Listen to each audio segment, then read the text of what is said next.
आज पढ़ाई हो रही, ये है काम।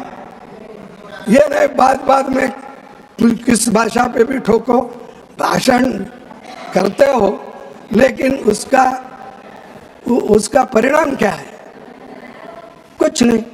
और ये बात हमेशा वो करते हैं, तो जिससे हमारा लोकतंत्र और संविधान मजबूत हुआ है। और प्रधानमंत्री जी के एक बार फिर सदन और देश के गुमराह करने की कोशिश की और कहा ये जरा सुनिए साहब, 1947 से 1952 के बीच में कोई इलेक्टेड सरकार नहीं थी और वो गैरकानूनी संशोधन ला रहे थे। ये मोदी साहब का कहना है। तो मोदी साहब के लिए मैं उनकी याददाश्त के लिए रिपीट कर रहा हूँ, क्योंकि देश की आज़ादी में ना उन्होंने हिस्सा लिए ना मैं हिस्सा लिया। नेहरू जी लिए और महात्मा गांधी जी लिए, सरदार पटेल लिए, ये लोगों ने जो किया काम उस पर टिप्पणी करने का हमको कोई अधिकार नहीं। और दूसरा, उन्होंने नेहरू जी, पटेल जी, बाबा साहब खुद अपने श्याम प्रसाद मुखर्जी की क्रेडिबिलिटी पर हमला हो, वो हमला बोले, क्योंकि ऐसे लोगों के बात कर रहे थे जिनको उन्होंने कभी सुना नहीं, कभी देखा नहीं, उनके साथ कभी लड़े नहीं। तो नेहरू जी के खिलाफ नफरत में आप इतना बह गए कि आपने संविधान सभा, अंतरिम सरकार और अंतरिम संसद सब पर सवाल खड़ा कर दिया। और इसमें सभी में श्याम प्रसाद मुखर्जी भी थे। तो इसीलिए कम से कम आप बोलते वक्त जरा ये तो सोचना चाहिए, मैं क्या अपने नेता के खिलाफ बोल रहा हूँ, क्या नेहरू के खिलाफ बोल रहा हूँ, क्या किसी और के खिलाफ बोल, इतना सोच के तो अगर बोलते तो मैं समझता था कि नेचुरली या उन्होंने रात में जो भी पढ़ा सुबह बोला होगा भूल गए होंगे, या उनके जो भी एडवाइज़र है लिख के दिए होंगे बोले होंगे। हमारे गलतियां हम दुरुस्त कर लेना चाहिए, चाहे मोदी जी हो, चाहे नड्डा जी हो, चाहे मैं। हम अपनी गलती को स्वीकार नहीं करेंगे तब तक आपकी बातों में कोई वजन नहीं रहेगा। दूसरी चीज, प्रधानमंत्री ने ये भी कहा 1951 में जब चुनी सरकार नहीं थी, नेहरू जी ने अध्यादेश लाकर संविधान को बदला। सुने आप, ये उनके ही वर्ड है जो मेरे को प्रेस में मिला और कच्ची कॉपी जो मिली। तो मैं उनसे पूछना चाहता हूँ, क्यों लाया गया? प्रधानमंत्री जी शायद भूल गए कि संविधान का पहला संशोधन प्रोविजनल पार्लियामेंट ने किया था। प्रोविजनल पार्लियामेंट ने किया था, जिसके सदस्य संविधान सभा के ही सदस्य थे, इंक्लूडिंग हमारे श्यामा प्रसाद मुखर्जी। तो ये संशोधन इसलिए हुआ था ताकि पिछड़ी जातियों को आरक्षण दिया जाए और जमींदारी अबोलिशन हो सके। मैं सदन को बताना चाहता हूं कि उस दौरान state of Madras versus Champakam Dorairajan मामले में मद्रास स्टेट के रिजर्वेशन के फैसले को सुप्रीम कोर्ट ने खारिज कर दिया था। तो आप बोल रहे ये रिजर्वेशन निकाल दे, SC/ST का निजक। अरे बाबा, उन्होंने गया, सुप्रीम कोर्ट ने इस रिजर्वेशन को खत्म करने की फैसला दी, तब ये जो अपना आर्टिकल 15(4) ये आ गया, 15(4) आ गया, उस वक्त आ गया। तो आप वो नेहरू जी के ऊपर ब्लेम रहा। नेहरू जी ने ऐसा, अरे ये तो डॉक्टर बाबा साहब अम्बेडकर का सजेशन था वल्लभ भाई पटेल का सजेशन था, उन्होंने ये कहा ये जो लैंड रिफॉर्म्स का है और उसके बाद 9th शेड्यूल इसको बाद में जोड़ा गया और ये मंशा थी SC ST OBC और एम्प्लॉयमेंट और एजुकेशन के आरक्षण मिल सके। तो इसीलिए इस संशोधन का एक तीसरा पक्ष सांप्रदायिक दुष्प्रचार रोकना भी था। सरदार पटेल जी ने 3 जुलाई 1950 को इस बारे में पंडित नेहरू को विस्तार से पत्र लिखकर संविधान संशोधन की ही समस्या का हल बताया। और एक बार बोलो, नहीं, क्योंकि ये आवाज प्राइम मिनिस्टर तक जाना भी, तो इसीलिए सरदार पटेल जी ने 3 जुलाई 1950 को इस बारे में पंडित नेहरू को विस्तार से पत्र लिखकर संविधान संशोधन को ही समस्या का हल बताया। Amendment is the only remedy. This is suggested by Sardar Patel and उनका भी अपमान करें, उसको ऑथेंटिकेट करके रख देंगे। हाँ, सरदार पटेल ने अपने पत्र में कहा था,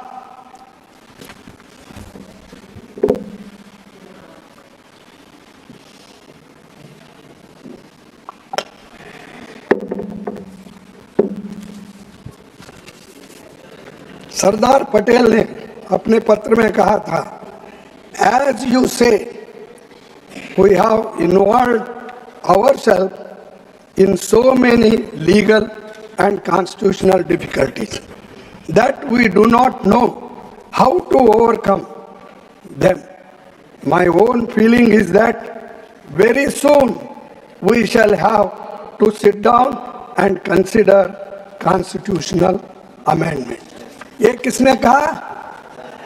सरदार वल्लभ भाई पटेल। और उनको भी आप इंसल्ट कर रहे हैं।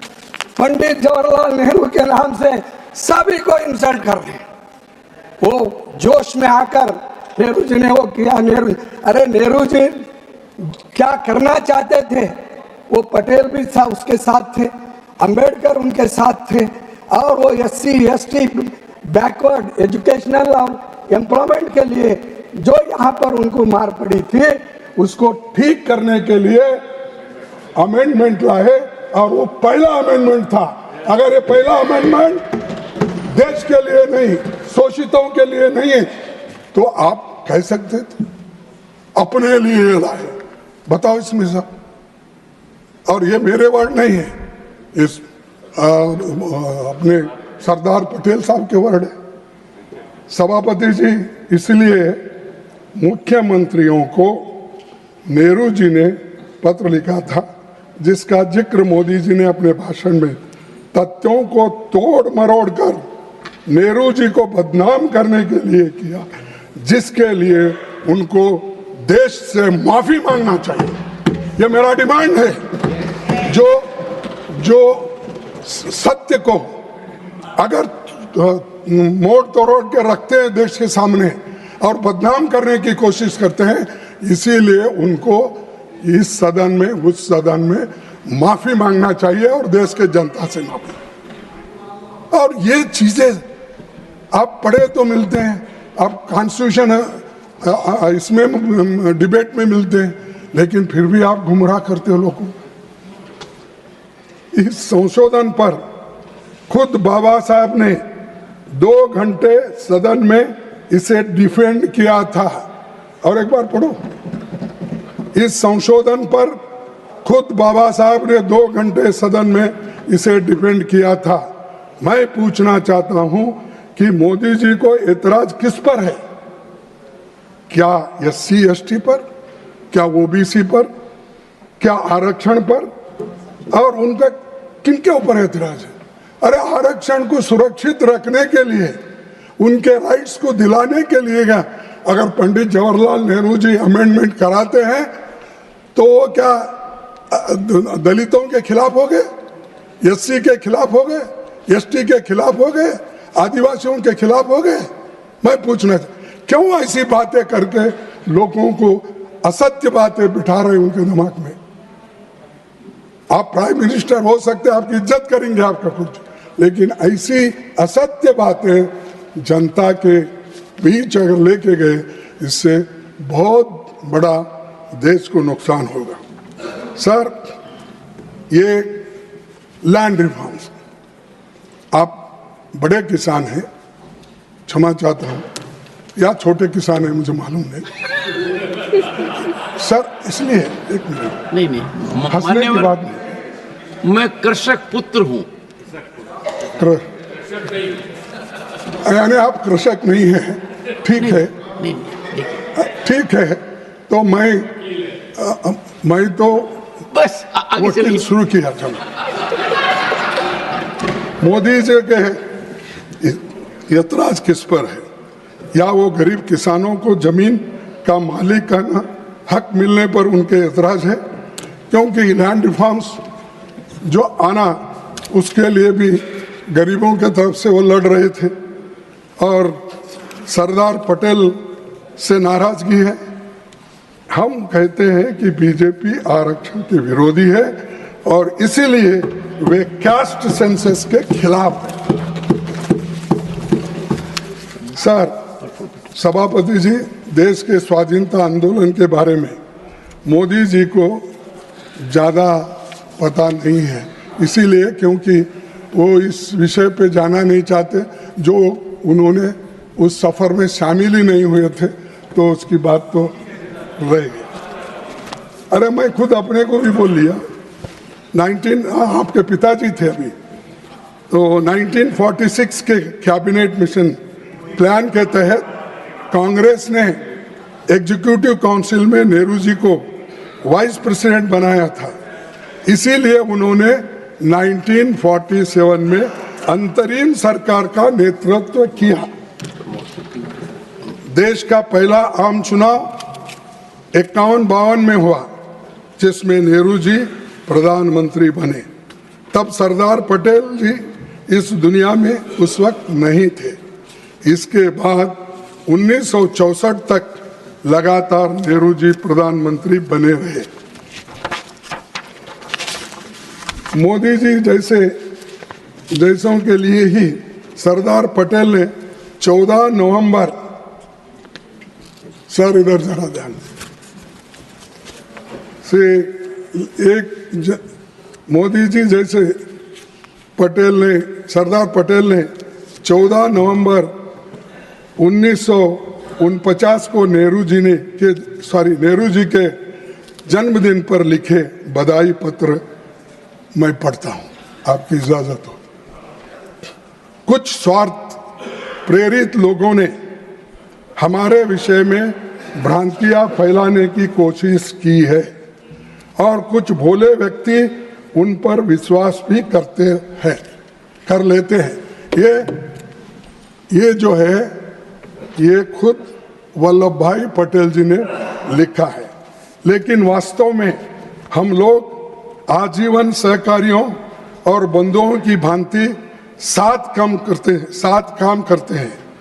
अवसर की मांग के अनुसार हमने परस्पर एक दूसरे के दृष्टिकोण को अनुसार अपने को बदलता है और एक दूसरे के मतभेदों का भी सम्मान किया है, जैसा कि गहरा विश्वास होने पर ही किया जाता है। ये सरदार वल्लभ भाई पटेल जी का उन्होंने लिखा हुआ पत्र है उनके जन्मदिन पर, लेकिन आज उनमें झगड़ा लगाने की कोशिश करते हैं। वल्लभ भाई पटेल नहीं चाहते थे, नेहरू जी वैसे थे। अरे वो उनके खुद के भाषण पढ़ो ना, उन्होंने क्या लिखा है लेटर वो पढ़ो, गांधी जी क्या बोले वो पढ़ो, लेकिन वो पढ़ना छोड़ के सब सुनी जो आरएसएस ट्रेनिंग में वो देते हैं वही बातें यहाँ पर बोलने से फायदा नहीं है। यहाँ संविधान की बात करो और जिनको आप टीका टिप्पणी करते हो उन नेहरू जी का पत्र देखिए, वल्लभ भाई जी का पत्र देखिए, महात्मा गांधी जी का पत्र देखिए। संविधान बनाने के लिए उन्होंने आखिरी में कैसा फैसला लिया, ये सब देखने के बाद अगर कुछ कहते तो मैं कहूँगा बहुत हमको ज्ञान दे रहे हैं, हम कोई छोटे मोटे स्कूलों में पढ़ के आए, बहुत बड़ा ज्ञान हमको यहाँ मिल रहा है, ऐसा सोचेंगे। लेकिन वो सब छोड़ के टीका कर रहे हैं, और मैं आपके सामने पूरा सही डॉक्यूमेंट पेश कर रहा हूँ। सर, सभापति जी, रक्षा मंत्री जी ने लोकसभा में बोलते हुए कांग्रेस पर संविधान बनाने के श्रेय को लेकर कटाक्ष किया, किसका क्या श्रेय बनता है? बाबा साहब ने खुद कहा है, जिसमें मैं कोट करूंगा, the task of the drafting committee would have been a very difficult one if this constituent assembly has been merely a motley crowd. There would have been nothing but chaos. This possibility of chaos was reduced to nil by the existence of Congress party inside the assembly, which brought into its proceedings a sense of order and discipline. ये बाबा साहब ने, ये बाबा साहब अंबेडकर ने कहा और लोगों ने सुना, और ये नमूद हुआ है कॉन्स्टिट्यूंट असेंबली के डिबेट में, और उन्होंने ये ओपनली, अब वो भी टीका कर, बाबा साहब का सम्मान नहीं दे, बाबा साहब, अरे तुम तो बिगिनिंग से ही उनका सम्मान नहीं कर रहे। ये तो उन्होंने खुद कॉन्स्टिट्यूंट असेंबली में उन्होंने कहा, अरे तुम तो उनके खिलाफ थे। सर, मैं बीच में मेरे को याद आया, बोल सकता हूँ सर, जब संविधान में तिरंगा झंडा और नहीं, ये जब यहाँ पर स्वीकृत हो गई, जब तिरंगा और कॉन्स्टिट्यूशन ये सब, तो मुंबई के रेलवे स्टेशन पर बीजेपी वालों ने और ये अपना हिंदू महासभा वालों और आरएसएस वालों ने जाकर उन्होंने सैफरीन झंडा दिखाया। तो बाबा साहब अंबेडकर ने कहा, बाबा साहब, अरे जनसंघ भाई, अरे तुम्हारा पहला अवतार, जैसा हमारे धर्म में 10 अवतार होते हैं, तुम्हारा वो दूसरा अवतार और पहला अवतार, तो छोड़ दीजिए उसको। सर, उनको झंडा दी, तब डॉक्टर बाबा साहब अम्बेडकर ने कहा, क्या मैं ये सैफरीन झंडे के लिए, इसको देखने के लिए मैं आया हूँ? मेरा झंडा अलग है, तिरंगा झंडा, और ये देश का झंडा ही रहेगा, ये काम नहीं चलेगा, प्लीज हटो बोल के उनको हटकर आगे चले। और ये बॉम्बे रेलवे स्टेशन पे घटना घटी, और आज ये बोलते हैं कि अंबेडकर नेहरू जी के खिलाफ थे और संविधान बनाते वक्त उनको सम्मान नहीं। ये तो खुद बाबा साहब अंबेडकर ने कहा कि ये जो मुझे सम्मान मिला और इतना कांग्रेस के वजह से मैं ये घटना बना सका, और वो भी स्मूथली बना, कोई भी इसको उस वक्त डिस्टर्ब नहीं किया। सर, मैं आपसे और एक विनती करूंगा, आगे चलकर उन्होंने ये भी कहा, the Congress party is therefore entitled to all the credit for the smooth sailing of the draft constitution in the assembly। ये उनका, अगर वो दुखी होते सर ये बोलते थे, और कहीं की बात तो कहीं। अब अपोजिशन पार्टी में जब बाबा साहब अंबेडकर थे, शेड्यूल कास्ट फेडरेशन के वो प्रेसिडेंट थे, और जो मंडल हमारे बंगाल के वो जोगेंद्रनाथ, बैरिस्टर जोगेंद्रनाथ मंडल, वो सेक्रेटरी थे। तो नेचुरली उनकी पार्टी अलग थी, तो उसमें जब उनको वहां से हार हो गई, तब यहाँ पर जोगेंद्रनाथ मंडल ने सेक्रेटरी वेस्ट बंगाल में वो रिसिग्नेशन दी। राजीनामा देने के बाद उनके सीट पर बाबा साहब अंबेडकर चुन के आए, तुम्हारी मेहरबानी से नहीं है। तुम लोग ऐसा बड़ा बड़ा के ले रहे ना, तुमसे नहीं है। अरे तुम तो उनके खिलाफ थे और आपके जो जनसंघ के नेता थे उन्होंने भी वहीं से चुन के आए थे, श्यामा प्रसाद मुखर्जी। क्योंकि वो जल्दी याद नहीं आता श्यामा प्रसाद मुखर्जी का, क्योंकि कभी ज्यादा नाम लिया नहीं, उनको याद है। लेंगे भाई, लेते वक्त अब ले रहा हूं ना सर। चेयरमैन साहब, इस सदन के माध्यम से ये देश को बताना चाहता हूं, संविधान सभा में कांग्रेस को प्रचंड बहुमत था। बाबा साहब अंबेडकर को ड्राफ्टिंग कमेटी का चेयरमैन चुना गया। खुद बाबा साहब ने अपने 25 नवंबर 1949 के भाषण में कहा था, मुझे बहुत आश्चर्य हुआ। साहब आप उधर देख रहे हैं इसलिए मेरी बात आपको 99% आप ही देख रहा हूं, लेकिन 1% ही बहुत इंपॉर्टेंट। 100 बनाने के लिए 1%। 99 तेंदुलकर ने 10 बार मारा, 99 और 12, लेकिन 99 मारा लेकिन सेंचुरी नहीं हो सका। तो इसीलिए मैं आपसे विनती कर, ये बहुत मुद्दा है। मुझे बहुत आश्चर्य हुआ था जब ड्राफ्टिंग कमेटी मुझे अपना अध्यक्ष चुना। समिति में मुझसे बड़े, मुझसे बेहतर, मुझसे सक्षम कई लोग थे। सबको पता है कि जब आज़ादी मिली तो देश में सुई भी नहीं बनती थी, खाने पर कोई अनाज नहीं था। केवल 35 साल की औसत उम्र थी, लेकिन पिछले 60-70 सालों में देश ने बहुत तरक्की की। और आप बोलते 55 साल में आपने क्या किया, 70 साल में क्या?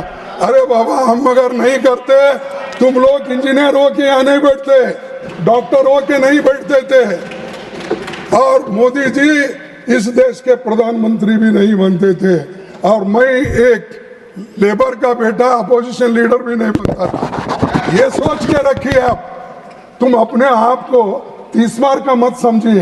ये सब देन पंडित जवाहरलाल नेहरू जी, महात्मा गांधी की, डॉक्टर अंबेडकर की, वल्लभ भाई पटेल की है। तुम्हारा कोई कंट्रीब्यूशन नहीं।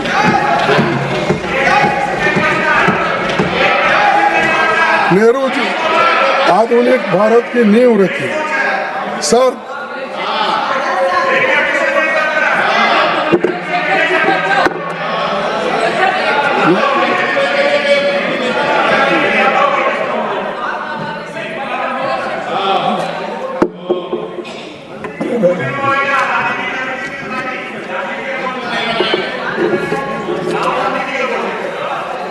हाँ, तुम हमारे पार्टी में आए तो देखेंगे।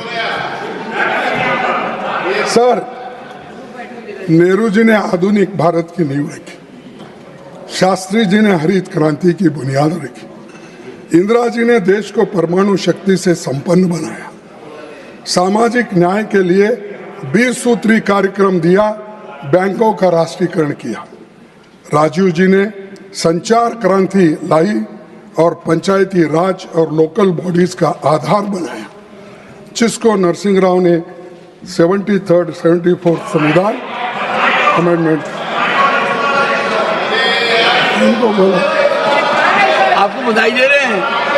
अरे वो कांग्रेस के प्रधानमंत्री थे, मेरी पहचान हैदराबाद से थी उनकी। नहीं, आपको बधाई दे रहे हैं। अरे मैं ये कह रहा हूँ 73 74 अमेंडमेंट जो राजीव गांधी जी की सपना थी और जो उन्होंने तैयार किया था, उसको आगे लाया गया। और आज जो महिलाओं को रिजर्वेशन मिल रहा है, जो मेयर का हो, जो पंचायत का हो, जो जिला पंचायत अध्यक्ष हो, ये सब जो मिल रहा है मैडम, ये कांग्रेस की वजह से मिल रहा है। ये कांग्रेस ने एक्ट लाया।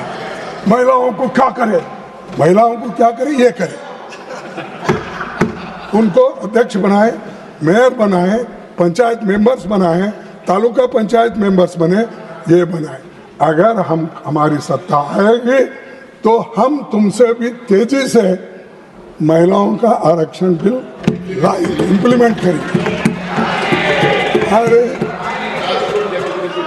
हर चीज एक ही दिन में नहीं होता, तुम लोग अपोज करें उस वक्त, चलो। और मनमोहन सिंह के हर एक सुधारों का काम किया। प्रधानमंत्री की आधारहीन बातों से इतिहास बदल नहीं सकता।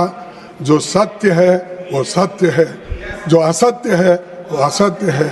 इसीलिए कम से कम वो अपना ध्यान इधर रखिए। हम फर्जी आंकड़ों की नीति नहीं करते। अगर कांग्रेस की सरकार को असली उपलब्धियां बताने लगूंगा तो आपके पास समय नहीं है और मुझे भी ज़्यादा कुछ बोलना है, लेकिन थोड़ा तो मुझे बोलना ही पड़ेगा, क्योंकि हमको उधर से इतने लोग बात करके ठोकते रहे। असत्य बातों को उन्होंने सही बोल के बताने को सारे दुनिया कोशिश की, लेकिन हम उससे डरने वाले नहीं हैं। उत्तर को प्रत्युत्तर देंगे और सत्यता पे आधारित उत्तर देंगे। सर, संविधान के अनुच्छेद 15 के तहत धर्म, नस्ल, जाति, लिंग या जन्म स्थान के आधार पर भेदभाव रोका है, लेकिन आज क्या कुछ घट रहा है ये सबको पता है। प्रधानमंत्री इंदिरा गांधी ने चैलेंज समझा था, इसलिए कि 42nd अमेंडमेंट लेकर आई, जिसके तहत सोशलिज्म और सेक्युलरिज्म को प्रियम्बल में जोड़ लगाया और आर्टिकल 51A यानी तुम्हारी फंडामेंटल ड्यूटीज क्या है वो बताए। तो वो गलत है। फंडामेंटल ड्यूटीज क्या है अगर आप देख लेंगे तो आपको मालूम होता है।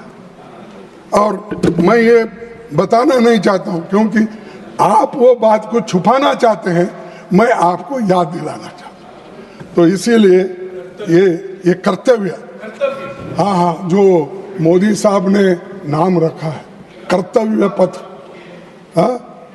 लेकिन कर्तव्य को ही भूल गया। 51A का जो आर्टिकल है उसी को भूल गए हो। वो सेक्युलर, सोशलिज्म, ये सब फालतू के वर्ड है, निकाल लो। ये कर्तव्य पथ में गड़बड़ी हो रही। इसीलिए मैं आपसे निवेदन करूंगा कि कम से कम जब कभी वो आपके पास आएंगे, ज़्यादा तो इधर नहीं आते, कहीं मिले तो भी आप कह सकते हैं जरा संविधान के तहत चलो। लोग राज्यसभा में बोल रहे हैं, मुझे बड़ा दिक्कत होता है इसका उत्तर देना, इसीलिए आप ये कीजिए। सर, और एक बात मैं बोलूँ, सुप्रीम कोर्ट ने सोशलिज्म और सेक्युलरिज्म को संविधान के बेसिक स्ट्रक्चर का हिस्सा माना और जजमेंट आफ्टर जजमेंट ने इसे सही ठहरा दिया। तो रिसेंटली उसको तो मानते ना। हम बोले ठीक है, चीफ जस्टिस बोल रहे हैं, जज ये सही है कह रहे सो, लेकिन दुनिया सही कह सकती है, लेकिन मोदी साहब कभी इसको मानेंगे नहीं। वो अपनी ही बात करेंगे, वो जो बोलते हैं वही सही। तो इसलिए आज आप भले ही राजनीति करने के लिए प्रधानमंत्री कोसने का मौका नहीं छोड़ते, खास करके जो शहीद इस देश के लिए हो उनका नाम लेकर बात करते हैं। और इमरजेंसी की बात तो बहुत बार हो गई। अब जब से इलेक्शन से पहले भी इमरजेंसी की बात, इलेक्शन आने के बाद भी हुई, फिर उसके बाद में एक इलेक्शन में भी, दूसरे इलेक्शन में भी, तीसरे इलेक्शन में भी हुई, सदन में भी हुई, यही बात करते रहते हो। लेकिन उसका तो उन्होंने उत्तर दिया, जो गलती हो गई गलती हुई है, लेकिन इसके लिए हमको सुधारना है। तो इन्होंने कितना टीका किया, उन्होंने सहन किया, आपने उसको सदन से बाहर निकाला और इंदिरा गांधी जी 1980 में थम्पिंग मेजॉरिटी से चुन किया, थम्पिंग मेजॉरिटी से। सिर्फ 2 साल में कहाँ गया तुम्हारा ये जो टीका टिप्पणी को उत्तर? लोगों नहीं देते ना, चुनाव करके ही होता। तो ये चुनाव आया और जनता का निर्णय हुआ, ये अदालत में तो आपने निकाल दिया, ठीक है, उन्होंने भी मांग गए, लेकिन उसके 2 साल बाद उन्होंने थम्पिंग मेजॉरिटी से आके फिर तो ये अरे भाई, सो इसीलिए उन्होंने गलत बताया और उनको सत्ता से बाहर भी रहना पड़ा। लेकिन आज उनको सभी लोग याद करते हैं और इंदिरा जी को सभी लोग मानते हैं। ये लोग, बहुत से लोग वोटिंग को गए होंगे, अब हमारे लोग भी उधर गए हैं, बाहर के भी गए हैं। ये संगम है सर, सामने वाले रोड पर बैठे। हाँ, संगम, ये सामने वाले बैठे तो ठीक है, वो पहले, लेकिन सेकंड, थर्ड, फोर्थ पे जो बैठे हैं ना, वो सब या इधर से उधर गए, उधर से इधर आ गए, या हर पार्टी से वहाँ गया, क्योंकि ईडी मशीन, सीबीआई। जयराम जी कह रहे हैं कुछ। हाँ, जयराम जी कुछ कह रहे हैं आपको।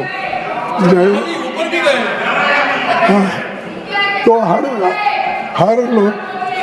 लोग यहाँ, वो एक वॉशिंग मशीन बड़ी खरीदी है, कौन? हमारे शाह साहब, इतना बड़ी वॉशिंग मशीन करे, आदमी अंदर जा सकता है और क्लीन होके बाहर आता है, अंदर जाके क्लीन होके बाहर आता है। और वो जाके इतना जोर से चिल्लाता है, अरे क्या खाया पिया, रहा, राज किया, कोई सब कुछ बना। वही यहाँ पर हमको बुद्धि पढ़ाते हैं और उल्टा बयान देते हैं। तो ऐसे लोग इस देश में हैं, ऐसे लोग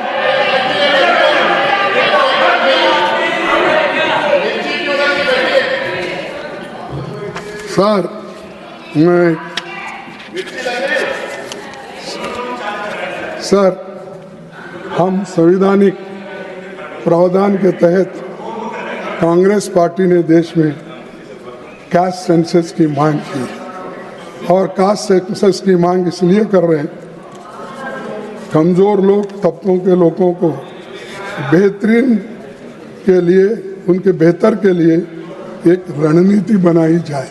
इसीलिए आप ये जो हमारा डिमांड है, ये किसी को खुश करने के लिए नहीं। और ऐसा होता है पॉलिटिक्स में, आज मेरे साथ वोट देते हैं, कल दूसरों को देते हैं।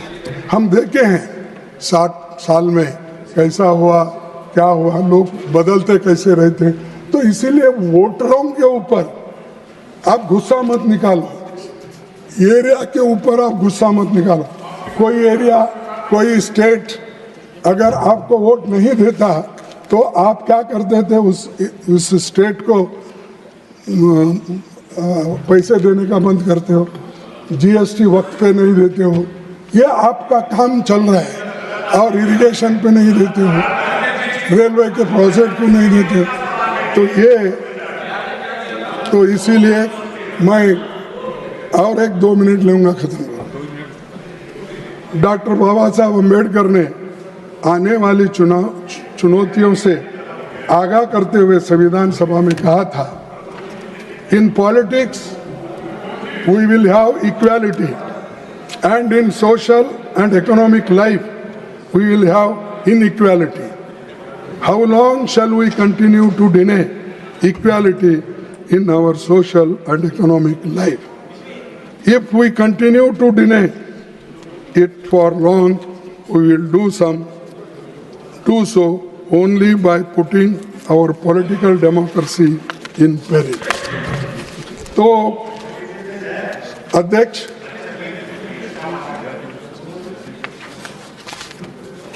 सर, और गरीब गरीब बनते जा रहा है, अमीर अमीर बनते जा रहा है, और 5% इस देश के लोग 62% संपत्ति उनके पास, 1% लोगों के पास आज 3% संपत्ति है, सॉरी 50% लोगों के पास। तो ये सारी चीजें आपकी इकोनॉमी किधर गई? क्यों इसको कम करने में आप लोग काम नहीं कर रहे? ये मैं आपसे पूछना चाहता हूं। और आप इतने सभी चीजें कॉन्स्टिट्यूशन के तहत करते हो तो ये क्यों नहीं किए? ये मेरा सवाल है। दूसरा और एक सवाल है सर, मणिपुर में लगातार हिंसा और अशांति जारी है।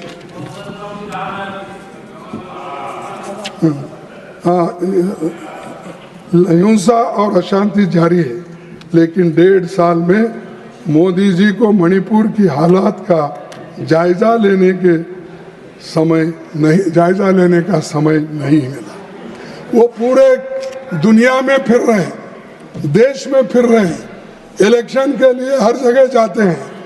परसों मैं जब मिले थे तो उस वक्त मैं बोला, मुझे बोले कि कैसे हो? तो ठीक है बोले, शायद नड्डा साहब भी थे वहाँ, तो ठीक है बोले। तो आप बहुत घूम रहे बोल के मुझे बोले, तो मैं बोला साहब अब इलेक्शन में घूमना ही पड़ता है, आप जब गली गली घूम रहे हो, मैं कम से कम दिल्ली में तो फिरना पड़ेगा। तो ये सब जगह जाने का मौका उनको मिलता है, लेकिन मणिपुर जाने के लिए वो तैयार नहीं है। राहुल गांधी खुद गए और वहां से पाद यात्रा निकाली और ऑल पार्टी वाले उसको सपोर्ट करें। जब वो निकलते हैं, आपको तो इतना संरक्षण है, आप क्यों नहीं जा रहे? क्यों इस समस्या को सुलझा रहे हैं? तो मैं आपसे ये बात करने, इसके लिए मैं बात कर रहा था। और ये अशांति कितने दिन चलेगी, कैसा चलेगा, तो ये आप मुझे बताना चाहिए। और इस देश को एक हमने रखा। वल्लभ भाई पटेल जी ने 500 से अधिक रियासतों में बटे देश को एक किया, लेकिन आप क्या कहते हैं? एक है सेफ है। अरे एक है सेफ है, ये सेफ है देश। इसमें कोई अगर कोई अंगार डालेंगे तो वो लोग इसको फोड़ने का काम कर रहे हैं। तो इसीलिए मैं ज़्यादा आपका वक्त नहीं लेता। तो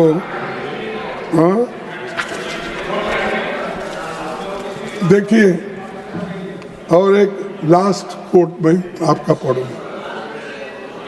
भक्ति in religion may be a road to salvation of the soul, but in politics, bhakti or hero worship is a sure road to degradation and to eventual dictatorship.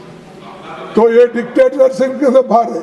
आप जो आज बजा रहे हैं ना, ढोल बजा के उनकी भक्ति की नारा कर रहे हैं, तो वो ये लोग उनको डिक्टेटरशिप की तरह ले जाना चाहते हैं और वो डिक्टेटर बनने को तैयार है।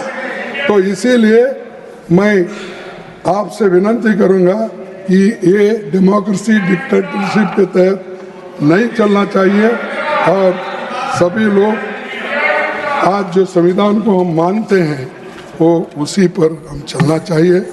और आज इस देश के लिए एक बात जरूरी है, जब देश को आज़ादी मिली, जब एटली ने, आपको मालूम, लेबर पार्टी के प्रधानमंत्री, उन्होंने उस वक्त चर्चिल ने क्या कहा था? भारत को स्वाधीनता देने वाले लॉर्ड एटली सरकार के प्रस्ताव पर चर्चा के दौरान ब्रिटिश संसद में पूर्व प्रधानमंत्री और तत्कालीन विपक्षी नेता विंस्टन चर्चिल ने कहा था कि आज़ाद होते ही भारत बिखर जाएगा। और वहाँ दुष्टों, बदमाशों, लुटेरों के हाथ चला जाएगा। ये बात चर्चिल की ये मंशा थी, हम नहीं चला सकते, हम संविधान नहीं बना सकते, इसीलिए उन्होंने ये बात की। लेकिन पंडित नेहरू, सरदार पटेल, मौलाना आज़ाद, डॉक्टर अंबेडकर ने इस देश को डेमोक्रेसी लाकर सबको बचा दिया। और इतना कहते हुए मैं और कुछ नहीं बोलना चाहता हूँ। आपको आपको एक ही मिनट में समझा के बैठूंगा, एक ही मिनट में सब। देखो, एक राहत इंदौरी का है, राहत इंदौरी, जहाँ से गुजरो धुआं बिछा दो, जहाँ से गुजरो धुआं बिछा दो, जहाँ भी पहुँचो धमाल कर दो, जहाँ भी पहुँचो धमाल कर दो। तुम्हें सियासत ने हक दिया है, हरी जमीनों को लाल कर दो, हरी जमीन को लाल कर दो। अपील भी तुम, दलील भी तुम, गवाह भी तुम, वकील भी तुम, जिसे भी चाहो हराम दिल लिख लो, जिसे भी चाहे वो हलाल कर दो। ये शब्दों के साथ मैं मेरे 4 शब्दों को समाप्त करता हूँ। आपने जो मेरे को समय दिया इसलिए मैं धन्यवाद करता हूँ। मेरा समय मेरे पार्टी के समय में मत काटो, यही विनती करता हूँ। मान्यवर, आपने एक न्यायालय के आदेश की चर्चा की थी झंडे संबंधित, उसकी प्रतिलिपि सदन के पटल पर रखी। देखिए क्या परफेक्ट टाइमिंग है। निर्मला जी ने 79 मिनट्स लिए, आपने भी 79 मिनट्स लिए, परफेक्ट है। Shri Saket Gokhale. Thank you so much, sir. Sir, on Saturday, Prime Minister Modi presented 11 resolutions. I call them 11 jumlas during his speech on the Constitution in the Lok Sabha. But the problem is that PM Modi needs to be reminded of the basics. So today and tomorrow, my party, All India Trinamool Congress, will remind PM Modi of the 9 key terms in the preamble of the Constitution of India, which his government has completely destroyed. These are: we the people of India, sovereign, socialist, secular, democratic, republic, justice, liberty and equality. Sir, I will speak today on justice for just 3 minutes because injustice has been the hallmark of the Modi government. Sir, I want to ask, how will PM Modi defend his record on justice to the following people? The 21 lakh Manrega workers of Bengal who have worked but haven't been paid since 3 years because Modi's government has withheld Bengal's dues. Why? Because his party lost the election. Bilkis Bano, whose rapists were forgiven and released by this government. Umar Khalid, Khalid Saifi and numerous others who have spent years in jail only because they dared to criticize Modi and Shah. The 750 farmers who died outside the borders of Delhi only for protesting for their rights. Laws which were later taken back by the Prime Minister. The people of Manipur who today, as we speak, as I speak here, sir, are seeing their homes burn and their families die every day. Sir, I've had the personal privilege of experiencing justice under this government. I was locked up in a jail in Gujarat for 155 days in a case related to a tweet and a 500 rupee money laundering case. But then I found out what real justice means when my leader Mamta Banerjee sent me to this august House of Parliament where my oppressors have to see my face every day. So Mamta Banerjee understands justice and is committed to it. Social justice, as the preamble says, Mamta Banerjee brought schemes like Lokhir Bhandar and Kanya Shri. That Lokhir Bhandar was brought a long time ago. अब ये copy कर रहे हैं लाड़की बहन. It was started by Mamta Banerjee.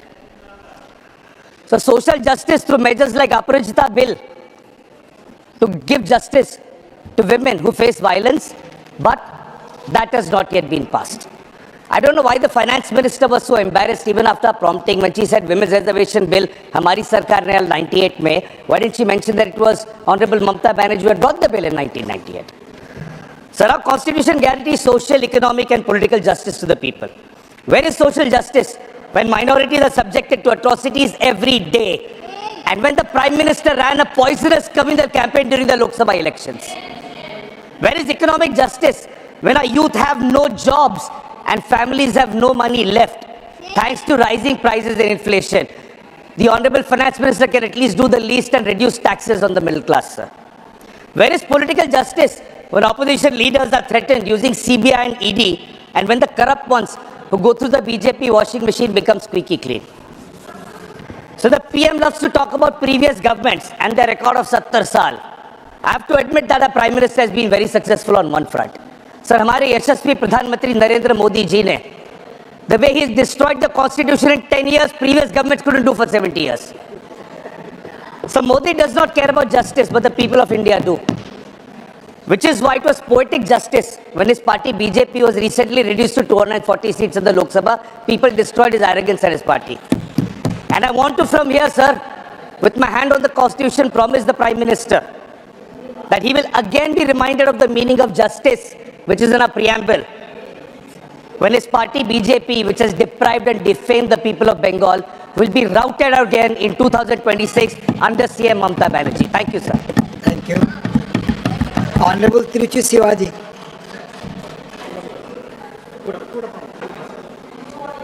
Thank you, Mr. Deputy Chairman, sir. Sir, I am indeed privileged to participate in this discussion on the glorious journey of 75 years of our Constitution on behalf of the DMK party. Sir, our Constitution is a unique and enduring document which has withstood many crises and the test of time. Sir, the Indian Constitution has not come out of a revolution, as in many other countries, but it is out of a series of experiences, developments rooted in constitutional methodologies and principles. Sir, I got a lot to say about it, sir. Before that, I would like to recall Thomas Jefferson, the architect of the Declaration of Independence and the third President of the United States of America. He once wrote that no constitution in the world will survive for more than 19 years. Later, the same theory was reaffirmed by 3 researchers on an empirical study which has come out in the Endurance of National Constitutions. And it also said that every constitution expires within 17 years. They said some reasons for that, sir. That inclusivity is a main reason, and adaptability of the constitutionalism. Sir, as far as we are concerned, we want to appreciate first the framers of the Constitution. Sir, as the statement of Thomas Jefferson, or as which has been reaffirmed by researchers, sir, our Constitution has survived for more than 17 years and still it is robust and dynamic. What are the reasons for this, sir? The other constitutions have not debated as much as us. The American Constitution was debated and drafted within 4 months, and the South African was within 9 months.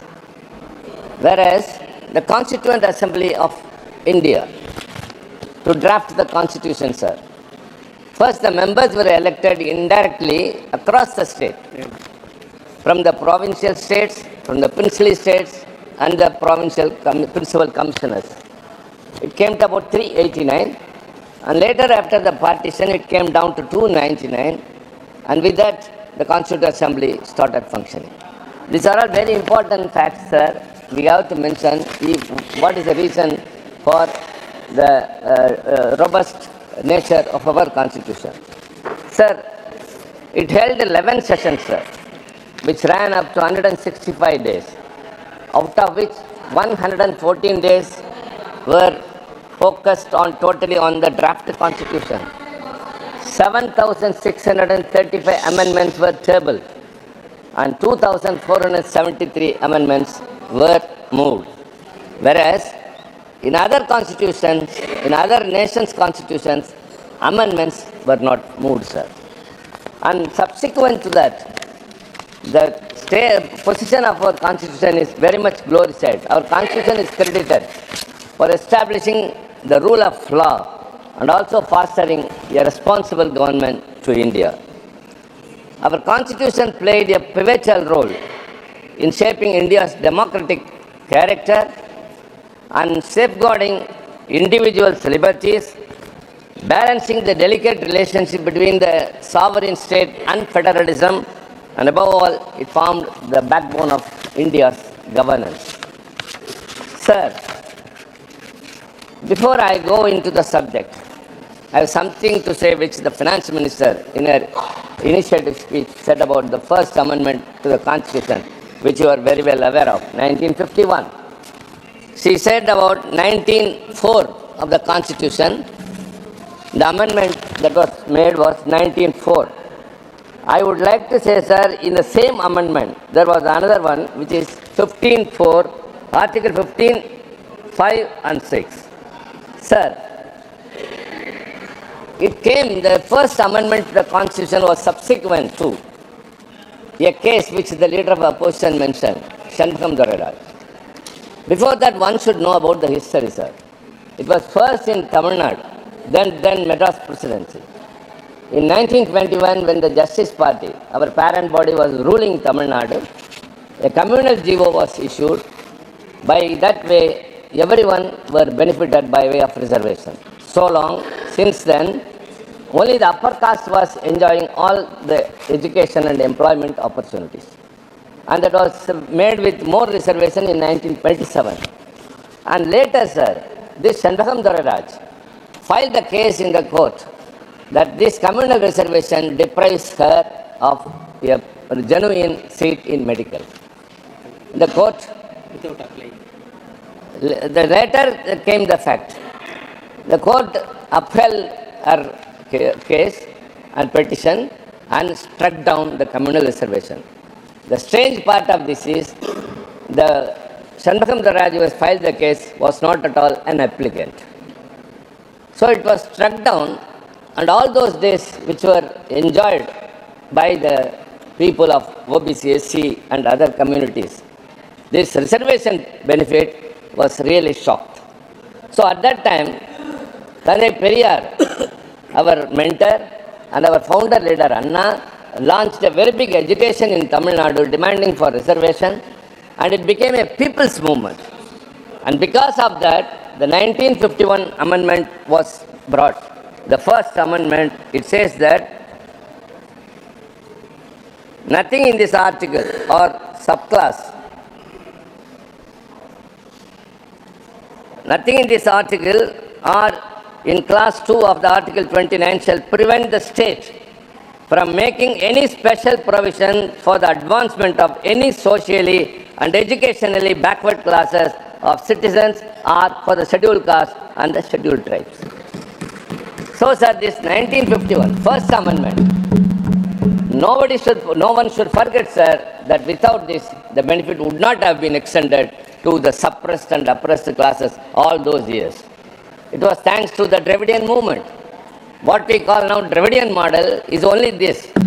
Only because of that, the reservation was restored. And later when the Mandal Commission recommendations came for reservation to the OBC in education and employment, I would like to recall who all opposed and who pulled down the government of Mr. VP Singh, the then Prime Minister. But then it was implemented. May I urge the learned people, members in the treasury benches, it was only by an OM, that is office memorandum. If you are really interested in the interests of OBC, you bring a constitutional, as you did for EWS. You did for EWS, but you are not yet still bothered about the OBC, but you say very proudly everywhere that you are all OBC communities. So, sir, and this is the right time. Dr. Ambedkar, who became later the chairman of the drafting committee, was only a member in a subcommittee on fundamental rights. Before 9 months, he was assigned the responsibility of chairing the drafting committee, sir, in the subcommittee on 27th of February 1947 asked its members to submit their ideas in writing.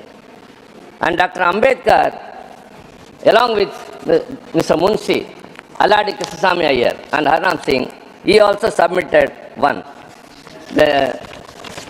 Very interesting to know, sir, the title of that draft report which Ambedkar submitted was United States of India.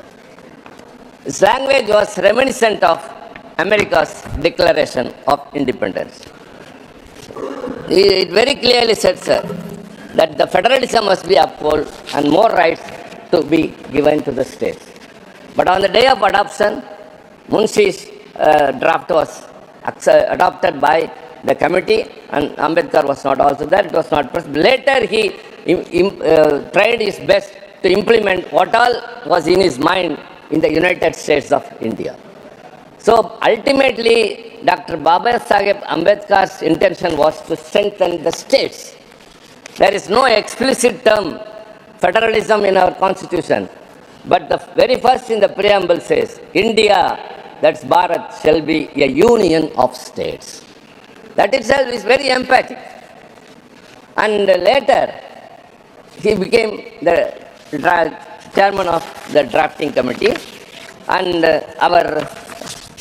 it's very appreciable, sir, the constitution which was drafted and adopted later, it established the foundation for a country that would respect diversity in religion and culture while upholding the values of equality and fairness.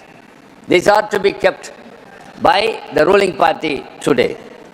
The nation's dedication to diversity and tolerance is demonstrated by the Indian Constitution, which protects the rights of linguistic and religious minorities. Additionally, the Constitution preserved unity among many religious communities by guaranteeing that the state would not favor any one religion. Sir, underscore, the Constitution guarantees that the state would not favor any one religion over another by supporting the secularism ideal. It's very clear, sir. But what is happening today? I don't want to bring down the level of the debate, because it's the Constitution's glorious celebration we are, 75 years. So we have to applaud. So many scholars, intellects were in the Constituent Assembly, whom we fondly remember, or it is our bounden duty to pay respects to all those people. They are now called as the framers of the Constitution. Dr. Ambedkar, Mr. Jawaharlal Nehru, Sardar Vallabhbhai Patel, Maulana Abul Kalam Azad, Rajendra Prasad K.M. Munshi, Aladi Krishnasamy Iyer, B.N. Rao, Shyama Prasad Mukherjee, J.B. Kirbalani, Rafi Ahmad Kidwai, Mr. Santanam, K.T. Shah, H.V. Kamath, T.T. Krishnamachari, and above all, Qaide Millat Sahib. Sir, when the partition happened, when Jinnah wanted to have a separate nation for Muslims, and as I said, 389 members in the Constitution Assembly came down to 299. Many, when he declared that whoever are Muslims, come with me to the Muslim nation. But including Qaide Millat Sahib, the Muslims who are now in this country said, yes, we are Islamic people, but India is our country. But how they are treated now? I would urge, sir, again the government, not an iota of apprehension should come in the minds of the linguistic and religious minority in this country. But it often happens. We have to see to that, sir. Everything. And Dr. Ambedkar very responsibly told that. He was, of course, lauded by everyone. Pattabhiram Siddaramaiah told that, when speaking about Dr. Ambedkar, he said, what a steamroller intellect he has brought into this Constituent Assembly, which is irresistible, indelible, and unconquerable. And Dr. Rajendra Prasad, the chairman of the Constituent Assembly, very clearly said that if at all the best thing the Constituent Assembly has done is that we have made Dr. Ambedkar as the chairman of the drafting committee. And what he said, sir, Dr. Ambedkar, he was also very much responsive. He appreciated each and everyone. The leader of opposition quoted someone. And Dr. Ambedkar very clearly says, I quote, sir, Sir Alladi Krishnamaiah, Dr. Ambedkar said, I came with no greater aspiration than to safeguard the rights of the interests of the scheduled caste people. I had the least remotest idea that I would be entrusted with such a big responsibility. There are people bigger, better, and more competitive than me in this assembly. But they have made me. They have entrusted the responsibility. They have chosen me as the chairman of the drafting committee. And he continues to say, sir, and he says very much about S.N. Mukherjee, Sundarnath Mukherjee. The West Bengal people should be happy about it. The Surendranath Mukherjee, he said, the task of the drafting committee would have been a very difficult one if this constituent assembly has been merely a motley crowd, a tessellated pavement without cement, a black stone here and white stone there, with each member or each group was a law unto itself. In that respect only, he is appreciating the Congress. It is because of the discipline of the Congress party that the drafting committee was able to pilot the constitution in the assembly with the sure knowledge as to fate of each article and each amendment. My job is not to be a spokesperson, sir, but I call a spade a spade. We have got many things, but we call a spade a spade. And Dr. Ambedkar shared the credit with each and everyone. He said party discipline, in all its rigidity, would have converted this assembly into a gathering of yes men. Fortunately, there were rebels. There were Mr. Kamath, Mr. Deshmukh, Mr. Sidwa, Professor K.T. Shah, and Pandit Hridayanath Kunsu. So when he appreciated those who supported, at the same time, he also mentioned those who were rebels, who spoke against. That is dissent, that is democracy. So that has emerged in those days itself. Sir, the Constitution has very great qualities. I don't want to go into that. I got something else. I want to remind of our great leader, the great thinker, uncomparable, and still not still, sir, forever. The very best scholar is our Anna, the founder leader of our DMK party. Sir, he used to write letters in the party official organ to his party cadre, enlightening them of what is going on in the country, enriching them with the history of the world. The revolutions happen here and there. For what reason? And all people have come out of slavery. All these things he was educating the last person in the party. So he used to write. But the way of addressing the letter was the dear brother. This family bondage, this affinity was first brought in by him. Anna wrote a letter which happened to be the last one and which is also called as the Will of Anna. At that time he was the chief minister.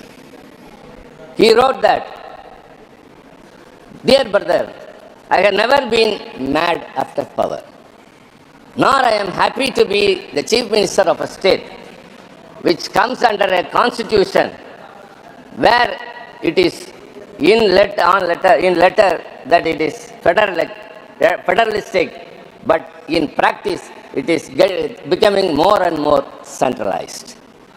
So he expressed that autonomy has to be given to the states. This was his last wish, and so it is considered as a will. Because he realized the states which are the constituents of this union were weakened slowly, one by one stages. What is happening is now much worse. All the laws that have been enacted in the recent days by the BJP has either usurped the powers of the state or transgressed into the state's powers or minimizing, declining everything. This I have to mention, sir. Later, after the demise of Anna, our great leader, Dr. Kalaignar, the late Dr. Kalaignar, he took over the party president and the chief minister of the state.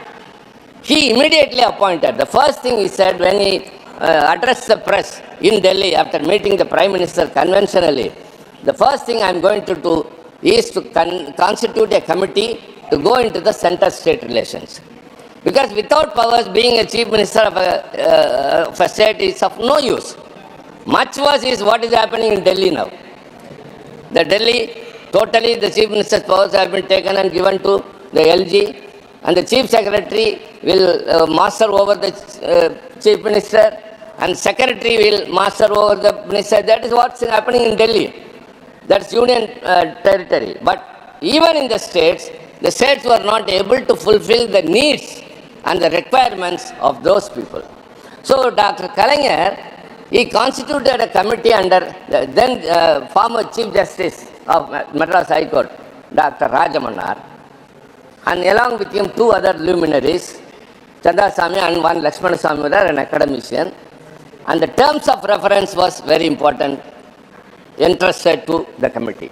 The terms of reference were, kindly look into it, that what are the powers from the union list and the concurrent list should be transferred to the state list. And what are the powers that have to be deleted from the union list. And when it was given, it came out with a very, important report. It came out. It gave too many number of suggestions, out of which one is Interstate Council, which also was brought into action in during 1989 when VP Singh was the Prime Minister, thanks to our intervention, sir. And it advocated for more rights to the states. And Rajamannar committee's vision is still a document which everyone, whoever wants to see, go into it. So also the Sarkaria Commission, later appointed during Mrs. Indira Gandhi's regime, that also went into the center-state relations. Later the Poonch Committee, that was also appointed for this. All these committees converged at one point that the India's individuality lies in diversity. They identified, the Poonch Commission, Justice Rajamannar Committee called for greater autonomy to states, including financial independence and a re-evaluation of centrally sponsored schemes. I think learned ministers are here, other members who are also learned are here. A rural scheme which is suited to Tamil Nadu will not be Rajasthan or any other northeastern. So centrally sponsored schemes has to be re-evaluated. It needs a re-evaluation. The Sarkaria Commission furthered this vision by emphasizing consultation before union legislation affecting states and a larger share of tax revenues to be devoted to states. Despite these recommendations, implementation has been partial, having much of contradiction intact. The Poonch Commission identified the need for reforms in the current list and concurrent list and proposed institutionalized mechanisms for reforms for resolving disputes between the center and the states. So these reports offer a roadmap, but challenges still persist. Practically, the area of fiscal devolution and legislation overlap. This is where the commitment of federalism must be tested by ensuring that states are empowered to contribute effectively to the people nation building without being stifled by central overrule. Sir, we are much affected. Dr. Ambedkar said, caste and creed discrimination is prevailing in India. But out of our experience, we feel that the regional discrimination is much more predominant now. Stepmotherly attitude is shown to the states. For example, even the Finance Commission, devolution of taxes, Tamil Nadu has been slowly, the devolution is declining. The 12th Finance Commission gave 3.069 and the 15th gave only 2.6, and whatever, for every 1 rupee we give to the tax basket, we give only 29% in return. Whereas, see, actually the southern states, that too especially Tamil Nadu, which contributes more to the GST of this nation, the GDP of this nation, is of course affected very much. Whereas those nations which are of lower fiscal discipline, they are rewarded much. For what? That is what we said, regional discrimination. I don't want to mention any particular state because our friends are here from various other states. But we feel that the northern states are shown more favoritism, showing lower fiscal discipline, whereas Tamil Nadu, which is performing very well in every, for example, in the higher education, the enrollment ratio overall in India is 28, whereas ours is 52%. So in every area, every sphere, the Tamil Nadu is doing very well, but we being victimized by the union government. So also, sir, the borrowing restrictions imposed under Article 293 undermines the autonomy of the states, discourages fiscal discipline, and stifles regional growth. In these situations, sir, we want to say that these things has to be revived. It's high time, sir. Even the very important is language policy, a sensitive issue that needs recalibration. Tamil Nadu's consistent opposition to the imposition of Hindi is not about rejecting a language, but about preserving its linguistic diversity. The two-language formula adopted in Tamil Nadu has fostered inclusivity without compromising on national unity. Sir, during the Constitutional Assembly debates, though there was no subcommittee as like other things for language, but it happened so that when many proposed for Hindi to continue.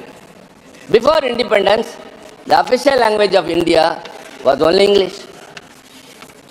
But later, after the independence, the Constituent Assembly, they debated it, and a section of the members supported Hindi, and a section of the members supported English. And when it came to equality, Dr.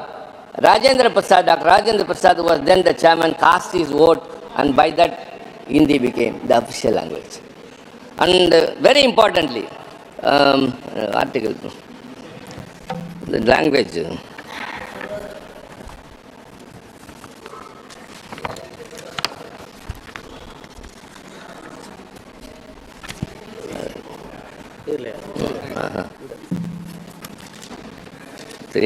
So, sir, Article 368 also, I must appreciate that. It is the amending provision. The amending provision is the only special feature, unique feature in Indian Constitution which many others do not have. And because of that, so many amendments have been done. And that amendments are being done to meet the need of the day. And when the Constitution was drafted about the official language, sir, it very clearly said that Hindi shall be the official language in Devanagari script, and